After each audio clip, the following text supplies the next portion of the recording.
Good morning, I'm Elise Modica, and here's the latest update from Spectrum Autism Research. Autism in Girls: Jumping Hurdles on the Path to Diagnosis by Georgia Lockwood Estrin. An autism diagnosis can affect people in many different ways. For some, it can be negative and put up additional barriers to education and employment. For others, however, it can be positive and open the doors to the support that they and their family need. It can also bolster someone's sense of self and belonging within the autistic community. Whether positive or negative, or more likely a mix of both, there is no denying that having a diagnosis makes the difference between accessing healthcare and support or receiving nothing at all. But the journey to diagnosis is often lengthy, confusing, and frustrating, which is problematic because early intervention is known to positively influence outcomes for autistic individuals and their families. The barriers to diagnosis are especially challenging for women and girls. The research community is recognizing more and more that autistic women and girls are poorly served by the current clinical criteria and typical routes to a diagnosis. What's happening that leads to a later diagnosis and delayed intervention and support for girls compared with boys? My colleagues and I sought to investigate why in a review published in October in the Review Journal of Autism and Developmental Disorders. A big part of the problem we found is the ongoing perception that autism is a male condition. Layers of bias. Historically, researchers, clinicians, and other experts have not viewed autism as a female condition. From the first published descriptions of autism by Leo Kanner and Hans Asperger, most cases were described in boys and men.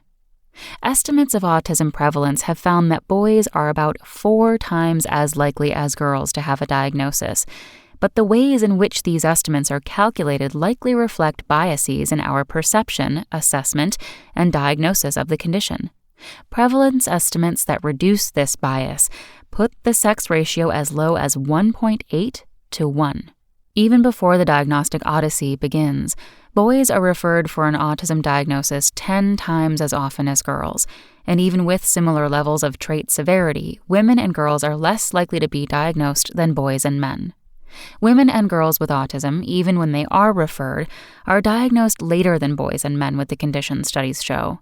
This delay appears to exist despite there being no difference in how many visits they make to healthcare professionals, the age at which parents first express concern, or the duration of their clinical assessments.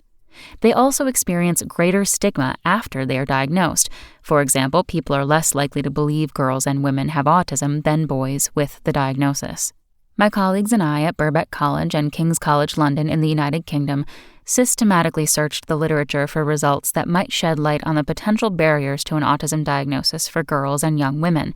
We found 13 quantitative, 6 qualitative, and 1 mixed methods paper meeting our inclusion criteria. Shifting perspective.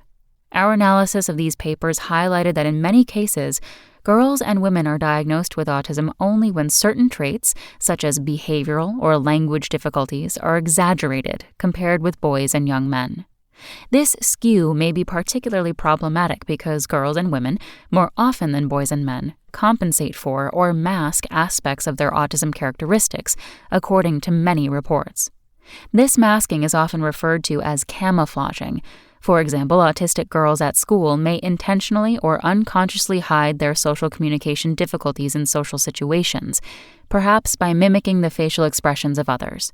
Camouflaging is a key reason why girls and women may not come to clinical attention and fail to reach diagnostic thresholds during assessments. We found one overarching barrier that affects all levels of identification and diagnosis in girls and women. Autism is widely viewed as a male condition. Not only did parents initially face disbelief and skepticism from others when they expressed concerns about their daughters and the possibility of an autism diagnosis, but they were often met with mixed messages from clinicians and health professionals about the girl's autism characteristics. In one paper we reviewed, a parent commented to one set of researchers, "I remember her pediatrician saying that this is usually a boy's thing, and she is only a little different." In some cases, parents said they felt like they had to exaggerate their daughter's traits in order to obtain a diagnosis. I felt that I needed to make my daughter look more impaired than she actually was in order to get diagnosis and needed services, one parent told another set of researchers. Current male-centric ideas about autism are prevalent in our society and are detrimental to autistic girls and women and their families trying to get a diagnosis and much-needed support. To improve access to services for girls and women in a meaningful way, the general public's, as well as clinicians and researchers' perceptions of autism must change. There is a vital and urgent need for widespread recognition that autism occurs in both sexes and all genders. We need more research on autism in girls and women, and more effective dissemination of that knowledge to those in frontline positions, such as doctors, teachers, and parents. That's all for today. Check back on Wednesday for more content from Spectrum Autism Research, or go to spectrumnews.org.